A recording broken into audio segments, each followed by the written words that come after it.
Live from the City of Angels, you are watching Midnight Movie Talk as we have Dune Part 2 discussion, Q&A, no spoilers. Well, I mean, limited. Listen, if we're going to talk about this film, which I saw yesterday over at Warner Brothers, like a bike ride away from where I am right now, we have to talk a little bit about some of the things that happen without giving the film away. Obviously, it's a book, it's adaptation, so you're fairly aware of what happens in the film, but I'll do my best to stay away from that. If you missed my review reaction stream from today, I'm going to do it very quickly right now to set the table. We're going to look at some reviews from Rotten Tomatoes. Right now, it's almost at 100%. I figured it would be at 100. Remember, Rotten Tomatoes is pretty simple to figure out.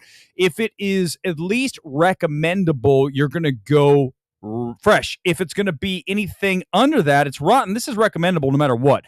I'll be shocked to read the negative reviews on this. I have things I want to nitpick about. It's not a perfect film by no means whatsoever, is it? And we'll talk about this right now, the first half pacing. I think, initially the film just takes a while to get cruising. And I think that you're going to say so did the first one. That's different. We're establishing everything in Dune. In this film, we've established it. It's like, let's pick it up. Let's go. I think the number one issue with this film, and I alluded to it in a tweet earlier this evening here, I mentioned that this film is, yes, 11 minutes longer than the first, but it feels longer, right? It's not always just runtime in a minute situation when it comes to the feel of a film. It's about just how the whole thing breathes. When you're watching it, do you get a little bit stalled out, a little bored with what you're sitting through? That shouldn't happen. And I think here, Denis goes back to, and I've said this multiple times, Blade Runner 2049. The number one problem with that film is virtually every scene in that movie goes past its natural expiration point, i.e., it should have already been over and we're going to continue lingering. Another film that does that all the time throughout the entire film is The Irishman. Another film, you could cut that thing down, get it to 2 hours. And I think that's the problem with what we're dealing with here, but we do build to a second half that is electrifying. Once Timmy gets on top of the worm and does the surfing, the film takes off. We get Austin Butler. We'll talk about that in a moment. You get everything that you're looking for as the film wraps to a really not so satisfying conclusion. That's going to be an issue we'll talk about here in a little bit as well. And again, just alluding to that real feel here, it feels long. The film needs to be compressed and compacted and brought in tighter, more taut. It has to be. It's not. And that is one of the issues, again, that I keep bringing up, but it's such a big issue with so many films. I'm telling you, man, if you're a director watching this, I know I have a lot of directors that watch. I get DMs from people all the time, and I appreciate you guys watching MMT. I really do. Listen, I know that when you shoot a movie, you're like, we spent a day on that scene. It was grueling. We busted our ass. But if it's not in the best service of the story, if it makes the film feel too long, you got to cut it. The money was spent. It's a sunk cost fallacy, right? You spend the money, you think you have to keep using it. No, just get rid of it. So that's what I think a lot of directors need to really focus on, is getting out of your own way and knowing instinctually where is the edit and how do I get out of this to make it as tight as possible. And if I were to point to one film over the past 5+ years that does this better than any other, I'm going to go back to the Safdie brothers' Good Time, a film you'll see over my shoulder. It's on one of the walls. I forget which one now. It's like 94 minutes, maybe less. It's so tight. It's got no wasted space in it. When it ends, you're like, shit, the movie's over? He's getting hauled off to jail. It's over. It's over. That's what we want more of. Leave the audience going, I want more, not like, okay, wrap it. Chalamet. Listen, we talked about it a little on the review stream. If you haven't seen it again, go watch after this. Chalamet is doing too much of the line reading. What do I mean? Like, he is literally reading it. He sounds at times here like Nick Cage. Listen, when you watch this film, I want you to picture Nicolas Cage delivering the line. He's sitting on it. And I want Chalamet to loosen up, right? Watch MMT. We are loose as hell. There's no other channel like this because I'm not holding back. I'm never going to hold back. And I feel like Chalamet, no matter what it is, you saw it in Wonka, you see it here, he holds back. But, As the film builds, Chalamet gets stronger, and when he needs to deliver, I'm the total badass, I'm the Messiah, he does. So that is taken care of. So at least we have that. But Chalamet still, buddy, you got to loosen up, man. You got to just throw it away. I took acting lessons over a decade ago. Yes, I took acting lessons. And the teacher said, throw it away, Eric. And what are you talking about? I don't have anything in my hand. Throw it away. When you say it, just let it go. Don't go. Let it go. Let it go. Let it go. Let it go. All right. Austin Butler. This guy is a superstar. And Warner Brothers and Legendary, wow, how smart were they to get this guy in the fold after watching what he did with Elvis Presley in Elvis, one of the best films of, 2 years ago now? Love Elvis, even with that god-awful Tom Hanks accent, and boy, that was a disaster. But how strong was he in that film? And here, if you have a question about Austin Butler, is he going to do that Memphis twang throughout? No, he's not. He's going to do the Harkonnen accent. He can do both. He can do Elvis and Harkonnen. I'm telling you, this kid, he looks good. He's been in the gym. He is the superstar of this film, and you'll get a lot of him in the back end, the final fight. You guys are aware. I won't say anything about what happened. You guys, come on. You know what happens. But it's really strong. Okay, but here's another issue with the film, and this is why I prefer Dune to Dune 2. You need to have characters in the film that you totally grasp onto and you feel completely comfortable with, and it just make the film more buoyant. And one of those is going to be Jason Momoa. I'm telling you, one of the reasons I actually enjoyed the hell out of Fast X, the number one reason, is Jason Momoa. The guy is just likable. He physically looks like the badass you need in a movie like Dune, where he's playing Duncan, Idaho, and that scene right at the end, the fight to the finish, that is better than anything that's in this film.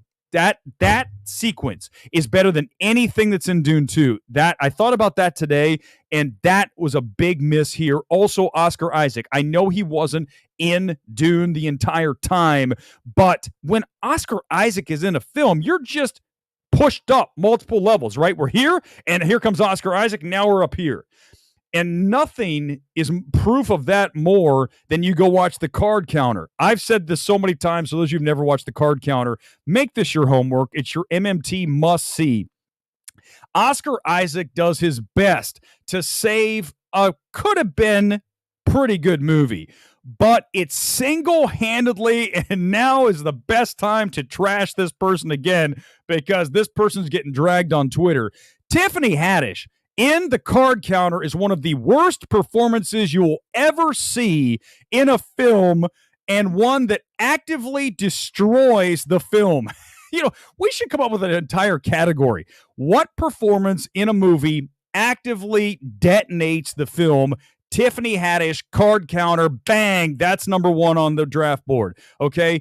And when you look at Oscar Isaac, he does everything he can with that film, and he still can't save it because there's just enough Tiffany Haddish to destroy the card counter. So when you look at missing Isaac, you look at missing Momoa, these are two people that you just feel comfortable with in a film. They're not here, and as such, it does suffer without their presence. And I think the big topic is going to be this. You wait until a fan screenings on Sunday night. By the way, of course, we're going to do an MMT on Sunday night, and we're going to talk more about this because you're going to have this reaction. I know you will. Just wait. It's going to hit. People are going to be pissed that this film is not the finish, okay? It's not just not the finish. It's not a satisfying finish. You're gonna be like, what am I watching? A series on television? The last episode before the next season? It's a cliffhanger, right? I mean, not it is, but okay, just trust me. Without spoiler, it's gonna piss people off. They're gonna be like, really? Are we making a series here? Or are we making movies? And here's my theory. I talked about it this morning, and I'm telling you again right here tonight. My theory is this. Villeneuve wants to make 3. He's in the press saying, I don't want to make 3. I don't want to make 3. Of course he's in the press saying, why is he doing that? What do you do when you want to drive the price up of the person that wants your services? You say you're not interested, right? You use that as leverage to get what you want. So Villeneuve saying that he doesn't want to do Dune 3 or he's not interested, that's bullshit. He leaves it in a spot that basically puts a ransom. They have to pay it. Warner Bros. Have to pay Villeneuve's ransom, which is what's the end of the film.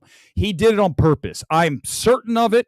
And if anyone steals this, you better come back and rip it, take this, and place it on any tweet that you see. He absolutely did this to force Warner Brothers to make a Dune 3. I'm 100% certain of it, and the MMT score is 91%. That's a very high grade. It's not as high as Dune 1 for the reasons I just listed. I think it's a very fair, very generous, in some ways, evaluation of this film. Here's what I'll also say before I go to some comments and then to reviews from Rotten Tomatoes.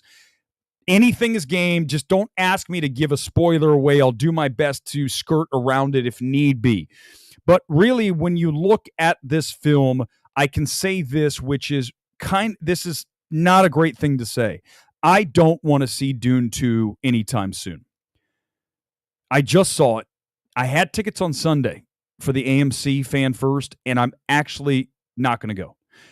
It's not that I don't think it's a great film. I gave it a 9 out of 10. 91 is very high.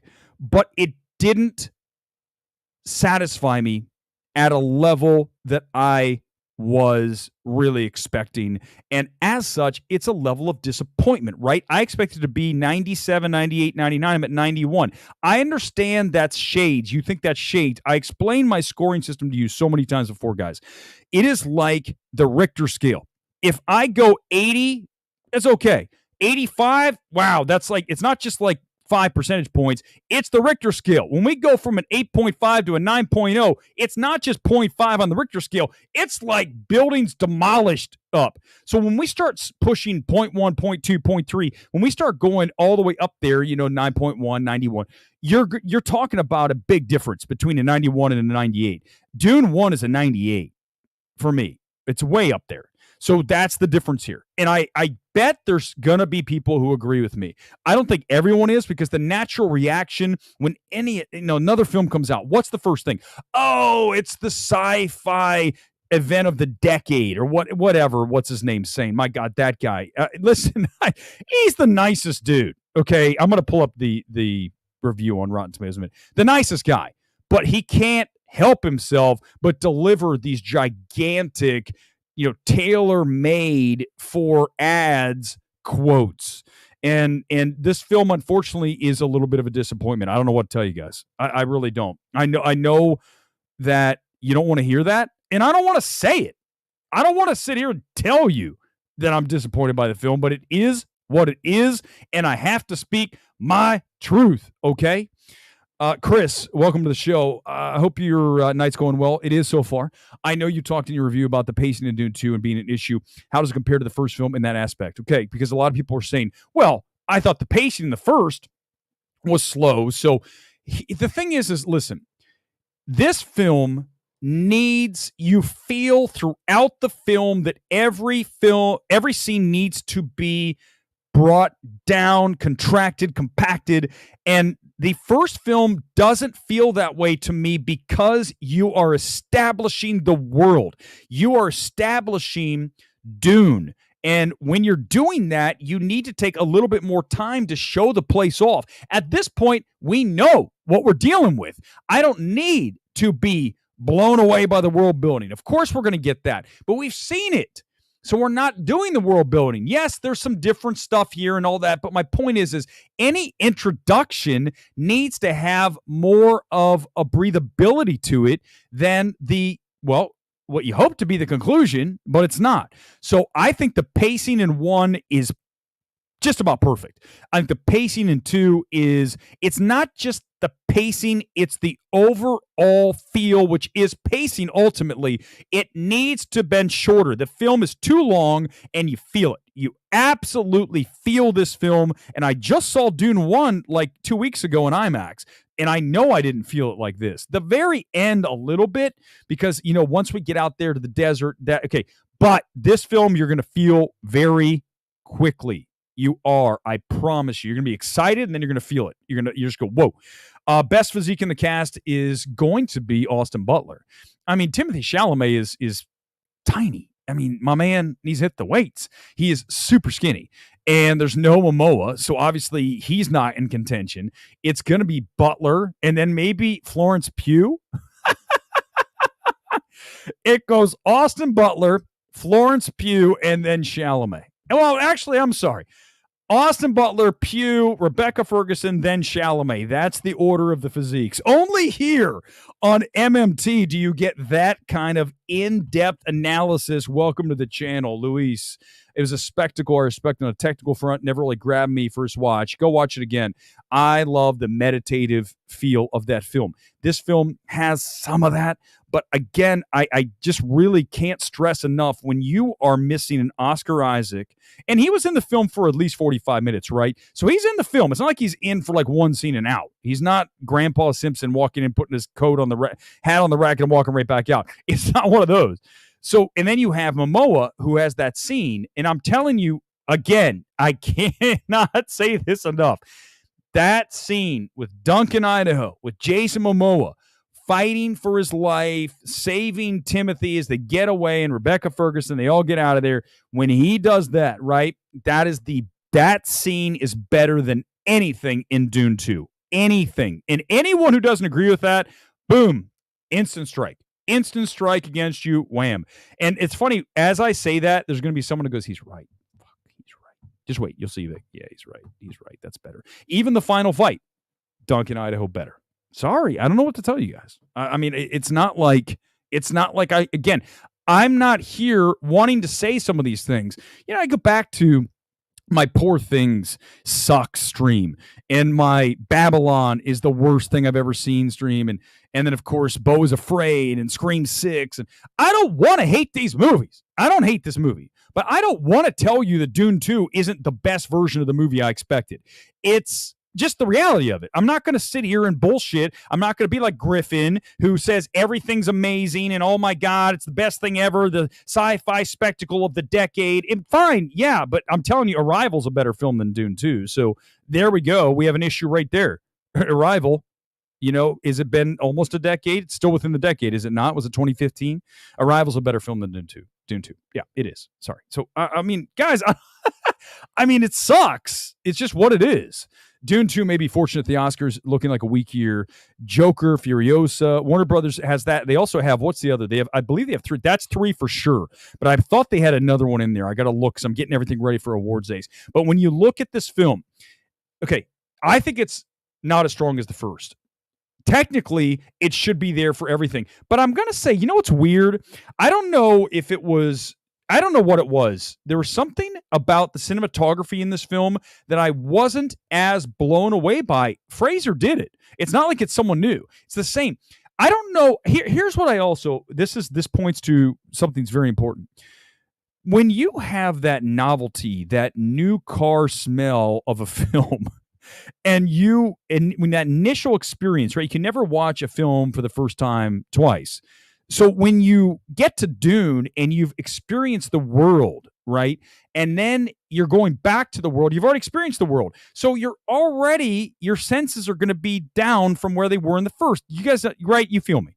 So in order to compensate for that, the second one has to be better than the first, not just a little bit, has to, greatly improve on the first. This film does not greatly improve on the first. Great example of that, Aliens, right? Different films, obviously. Aliens is, that's talk about, right? Aliens amazing, but I'm sorry. For me, Aliens.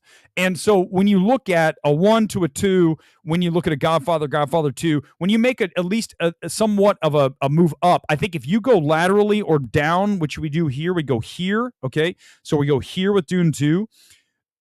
It's just unfortunate because at the very least I'd want it to be here or obviously here, right? You want to go up. It's just a weird, I know that I'm not going to be alone in this. I know that there are people that are going to tell you otherwise. I'm just going to tell you, when you see the film, I want you to come back on Sunday night. If you see it Sunday, next week when you get a chance to see it for real on Thursday when it opens, come back and tell me. I really do want to hear why No, that's Byron's not true. That's not true. Byron, that's not true. I'm going to explain something to you. And this is a great comment. I have never, and I mean never, ever once issued a proclamation about a film trying to be outside of whatever the hive mind is. I'm never once. I promise you bring me a stack of Bibles. I will swear on it, put me under oath. It's never happened. I have no interest in that. I told you guys why I started the channel. I started it to say my thoughts on film, period. And to be authentic, raw, real, and all that shit. And it doesn't even matter about any stuff. I don't care. I didn't make the Dune or the Poor Things Suck stream to get views or to be the odd man out. That movie sucks ass. I hate that fucking movie. I hate it. I hate Poor Things with a passion. And if you can't tell right now that it's real, I don't know what to tell you.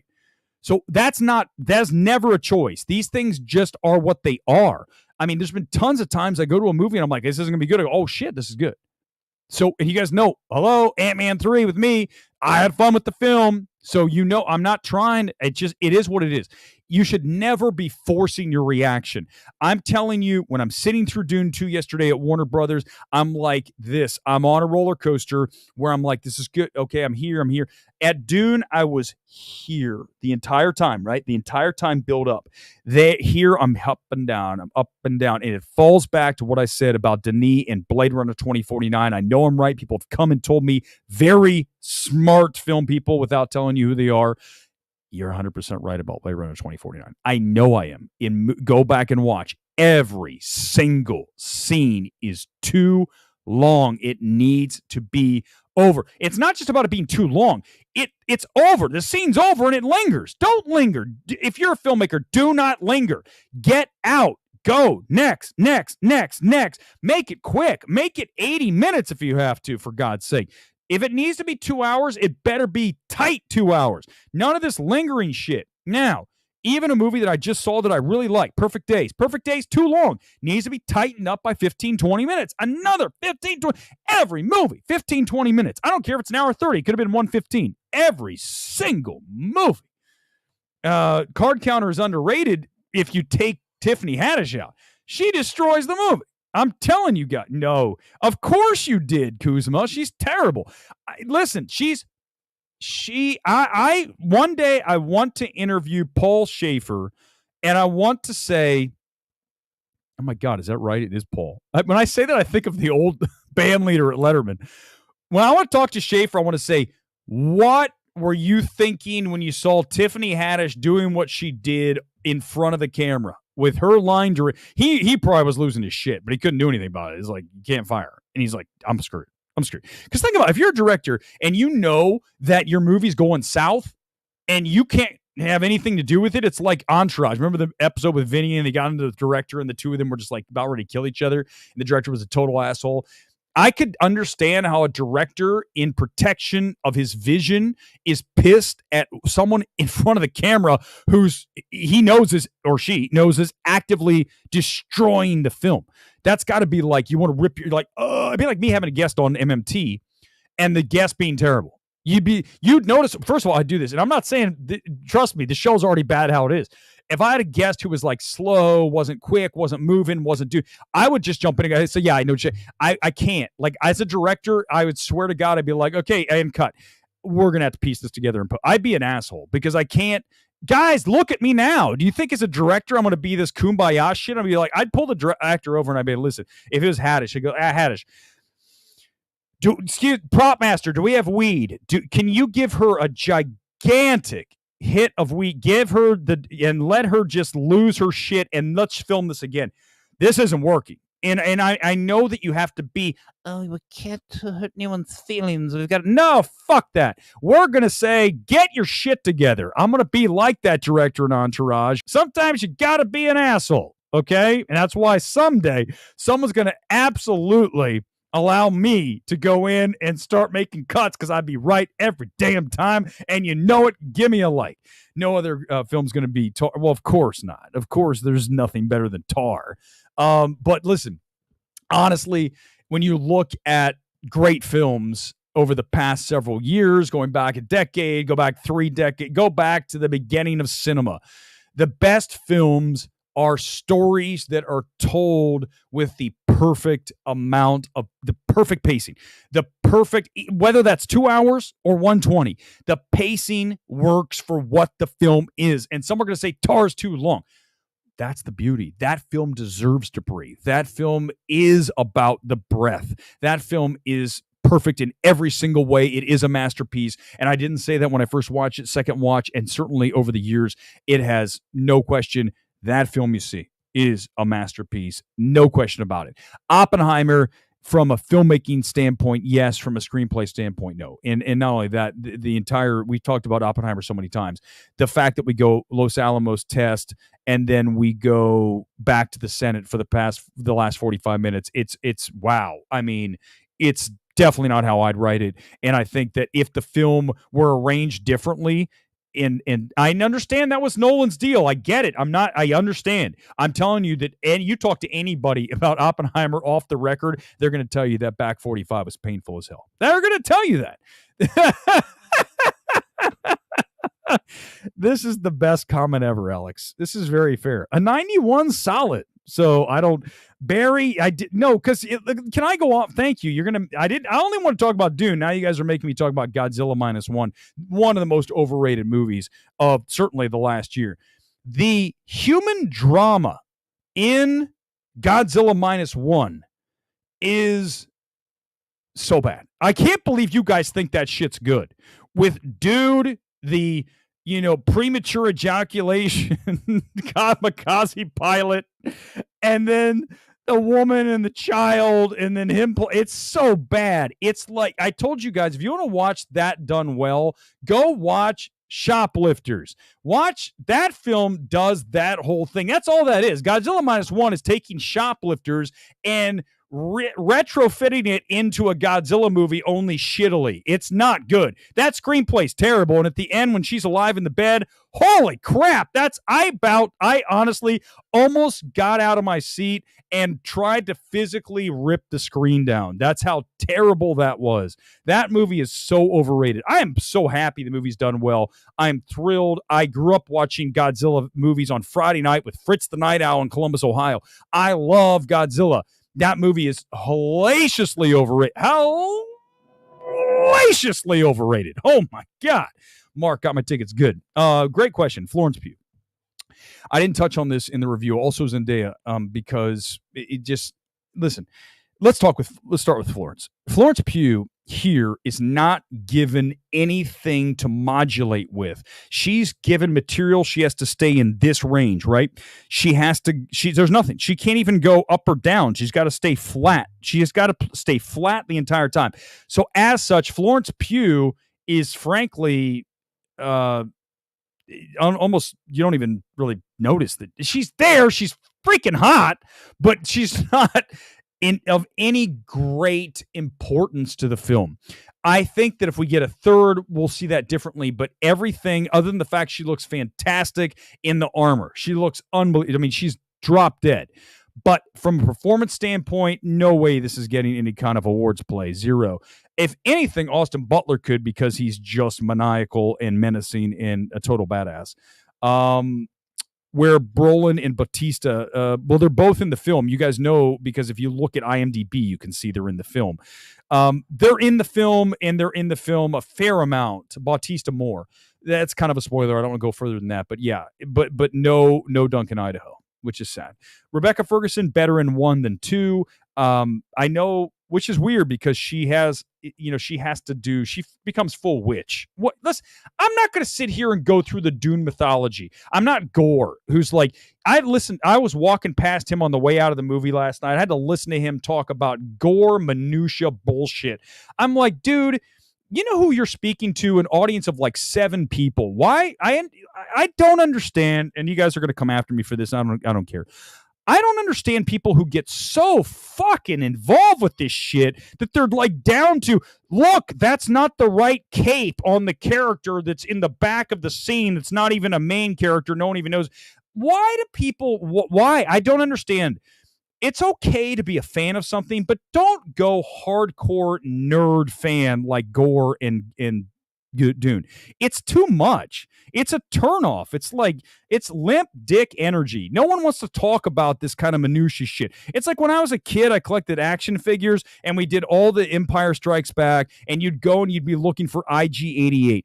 If you told that to any other kid, I would have been beaten up and stuffed in a locker, and no one's suggesting I wasn't already. But if I would have gone up to one of the kids and said, hey, man, I just got IG-88, the coolest bounty hunter in the world, I'm in the fucking locker. They're going to trash me. They're going to, stick me a wedgie. The whole thing's over. Don't be like that in real life. If you want to talk about IG-88, just do so, but don't make it like your whole persona. Oh my God. I am just on one again. Every time I start with one of these streams, and this is, I need you guys to affirm, just give me a like for this. There is no other stream in the universe as free flowing as this shit. Nobody gets on here and just starts riffing for almost 30 minutes at this point, riffing with semi-focus. Like, here's the focus. I'm kind of like Grace Randolph reading a teleprompter. My focus is right here. I'm not looking at the camera. Dune 2 is a spectacular achievement by Denis Villeneuve. It is really one of the most amazing spectacles you'll ever see in your life. The camera's here. She's reading a teleprompter. I don't have a teleprompter, which is pretty damn obvious. All right, it's time. Thank you. Perfect. Mulchy, welcome to the channel, by the way, again. And thank you. You can be the producer because you just literally stop yammering and get to the reviews. Let's make it big and make me small, which is obviously the best case scenario for everyone here. Here we go. Let's go. 97% is where we are. Not surprised. Again, remember, it's either recommend or not recommend, and no one's going to not recommend Dune 2. You're just going to have some issues with it. Okay, there are 3 rotten and 110 fresh. Again, I would not do 91% is not rotten. It's fresh. I would just say I needs to be tighter, the pacing slower, and it's not as good as the first. That's what I would say. Okay, let's get to the rotten. Let me read some rottens, and then we'll go to the fresh. Rotten. Nick Newman of The Film Stage. All these publications. The Film Stage. The Film Man. The Filmography Channel. It takes a good stretch of precious screen time for part 2 to play as anything other than a thoroughgoing checklist meeting obligation bolstered by obvious craft. C+. I told you there's a lot of boredom in this. I think dude, speak like a normal person, Nick. Lovia Garkey from the Hollywood Reporter. Garkey. Plagued by a nagging shallowness when it comes to portraying the Fremen, it's Fremen, my bad. The film has difficulty fully embracing the nuance of the anti-imperial and ecologically dystopian text. You're asking a lot. I think it's just slow. David Elric. Wow, look at this guy. Not only does the new movie pick up exactly where the last one left off, it carries over the strengths and weaknesses that made the previous chapter so astonishing to look at, but stultifying to watch. I disagree 100% with that. I love the meditative feel of that film. I really do. Now let's go to the top critics, and we'll get some positives in here. I'm not going to read Perry Niemer off because she is always positive because she interviews stars. She cannot be trusted. Sorry, true. I mean, if you're gonna do the interviews with the stars, you're never gonna hammer a film. I can't read your reviews. It's not you don't exist. You can't exist. Richard Lawson of the Vanity Fair. Heavy with spectacle and theme as it is, part 2 is often surprisingly nimble. As a filmmaker, Villeneuve has long had trouble balancing plot with picture, but here he gets the calibration exactly right. Definitely didn't get the time calibration right. Jake Coyle, AP. Villeneuve's great talent lies, I think, in invocation. He may be less perfect when it comes to conclusions, but he's brilliant as summoning a sense of doom and suddenly appeared spacecraft, a sandworm. I guess. Oh, I like Michael Phillips, Chicago Tribune. What Villeneuve and company achieve in Dune Part 2 is every bit as impressive and, in its peak imagery, hypnotic as Part 1. That's a great, I like that right there where he talks about it being hypnotic. Part 1's more hypnotic. And I love a good hypnotic meditative film. Tar is that, right? So understand that my tastes don't always align with yours or everybody. But I think my track record speaks volumes over the past decade plus. Go back and look at my recommendations versus down, thumbs up, thumbs down on various films, especially pointing out specific things about films, right? Specific criteria that I'm looking for in a certain film, whatever it's trying to do. And I think I'm good at that. So I think that's very good. It's hypnotic. It's a very hypnotic film. Dune 2 makes kind of a cosmic, makes sense in a kind of cosmic way, even when the nuts and bolts can be misdefined.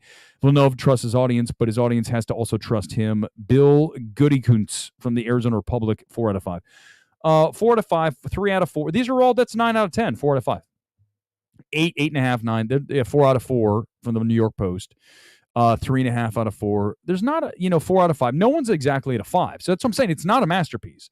It's not a masterpiece. Definitely is not a masterpiece. So if you read that, I just want to say that this is someone probably trying to get a quote, or they're just in over their head. They don't know what they're talking about. Oscar Isaac in the best performance in Dune 1. 100%. Oscar Isaac is right. Again, if you have that presence in a film, Oscar Isaac, and I would argue Jason Momoa for what he delivers in the role. If you're missing that, it's big. I mean, it's gravitas, right? Ultimately, it's gravitas, it's presence. If you don't feel the presence from someone as an actor, then if it's not there, if you're absent, then the film's going to suffer. If the first film had your presence graced in there and you elevate the film and then you're not in the film, then what's going to happen, right? If they make Tar 2 and there's no Cate Blanchett, what's going to happen? Now, I understand Cate Blanchett wasn't killed 45 minutes into Tar. Give me a like, baby. Let's go. Okay.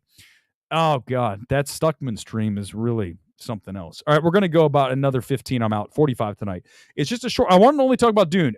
Anything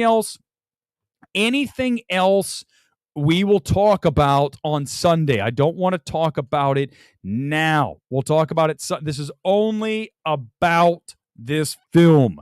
Can boomers watch this movie without having their sensibilities hurt? Or will they cry woke at the screen and retreat to their safe spaces? I don't ever think that way. I never go into a movie thinking this is woke or not woke.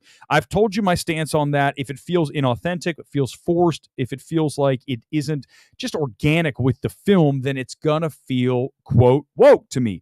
And that goes for anything. So in this film, no, nothing feels like, oh, that person was cast for this reason only.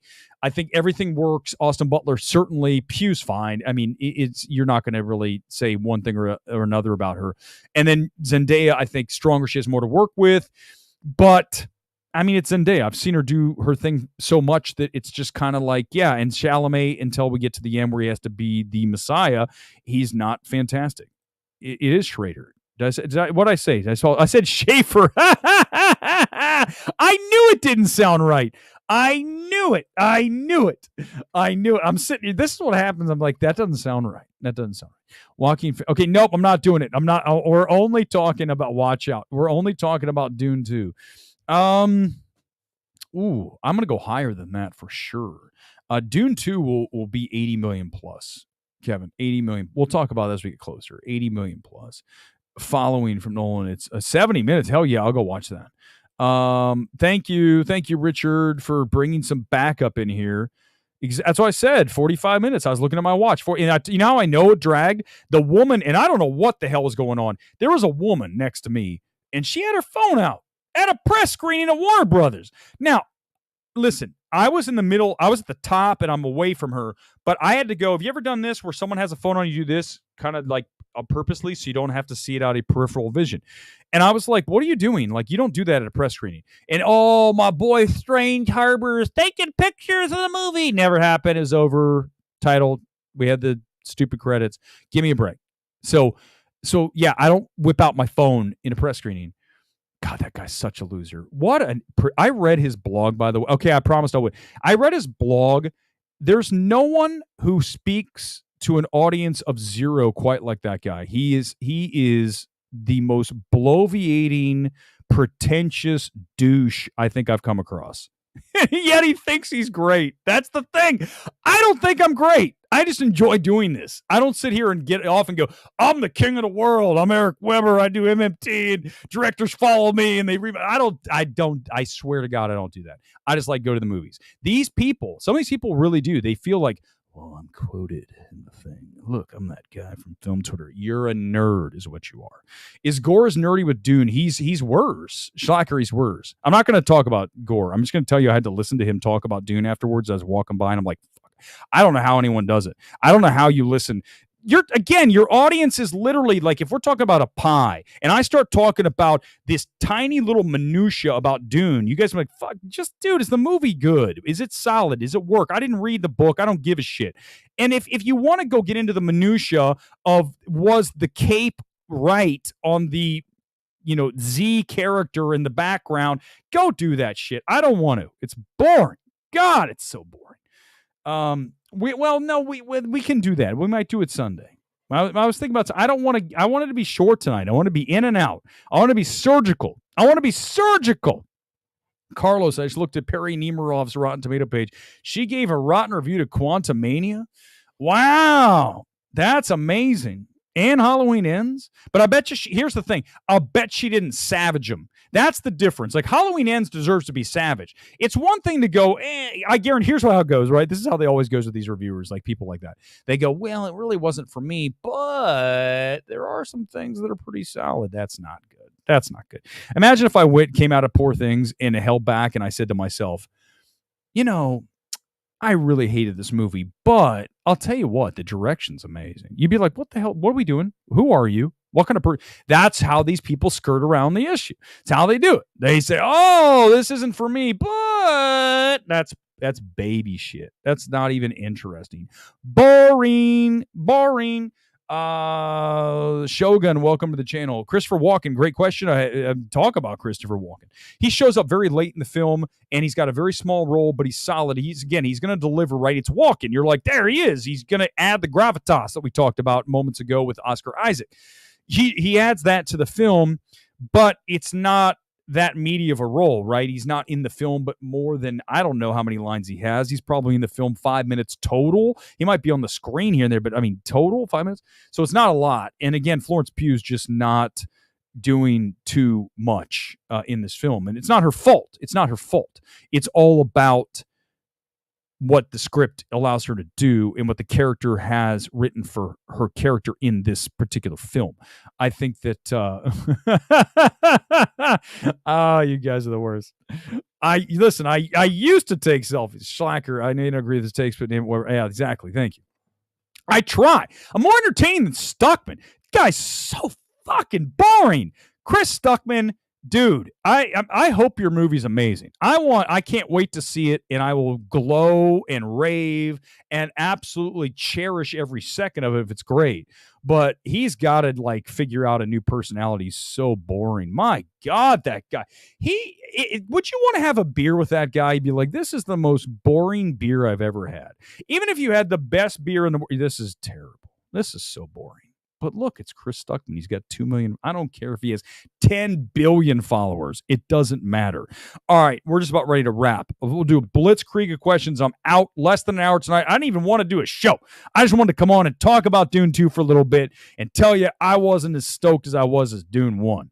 No, I will not, Artemis. Chris Cockman. Don't do this to me. We're going to talk about it. I'm going to listen, Louise. I can't do Madam Web tonight. We'll do it Sunday night. I only want to do Dune tonight. There's so many different topics. We'll do Sunday night, whatever you guys want to do. I can't. I'm done. I'm done talking about it. Dune 2, we'll discuss it on Sunday night. And I promise you, anything goes. The stream is tight tonight. Only Dune 2. Stop trying to get me off topic. MMT is over. I'm pulling the plug. You guys can't make me continue. I'll see you Sunday night. MMT. Peace out. Live from LA. See you next time. Out.